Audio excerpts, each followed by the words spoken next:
सोलापुरातील उर्दू घर या नूतन इमारतीचा लोकार्पण सोहळा गुरुवारी सकाळी 11 वाजता राज्याचे अल्पसंख्याक मंत्री अब्दुल सत्तार यांच्या हस्ते जिल्ह्याचे पालकमंत्री चंद्रकांत पाटील यांच्या अध्यक्षतेखाली संपन्न होणार आहे, अशी माहिती अप्पर जिल्हाधिकारी मोनिका सिंग ठाकूर व प्रांताधिकारी सदाशिव पडदुने यांनी दिली। उर्दू घराच्या उद्घाटनानंतर सायंकाळी 7 वाजता शामे सुखन या उर्दू शायरी आणि मुशायरांचा कार्यक्रम संपन्न होणार आहे। राजेश रेड्डी, इरफान शाहनुरी, शकील आझमी, सिराज सोलापुरी, मोनिका सिंग ठाकूर, प्रज्ञा शर्मा, विशाल बाग, अनंत नांदुरकर यांच्या उपस्थितीत हा कार्यक्रम होणार आहे।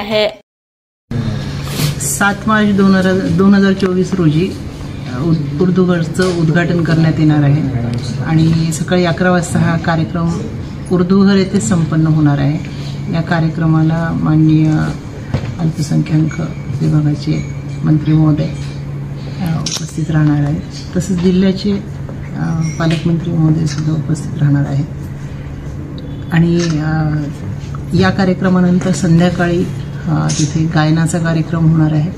तसेच एक मुशायरा उर्दूंच्या कवींचा होणार आहे। त्यामध्ये शकील आझमी, राजेश रेड्डी, इरफान शाहनुरी, त्यानंतर विशाल बाग असे वेगवेगळे कवी उर्दू शायर याच्यामध्ये आपले गझल पाठ करणार आहेत आणि मी सगळ्यांना आवाहन करते की जास्तीत जास्त संख्येने आपण या कार्यक्रमाला उपस्थित राहू।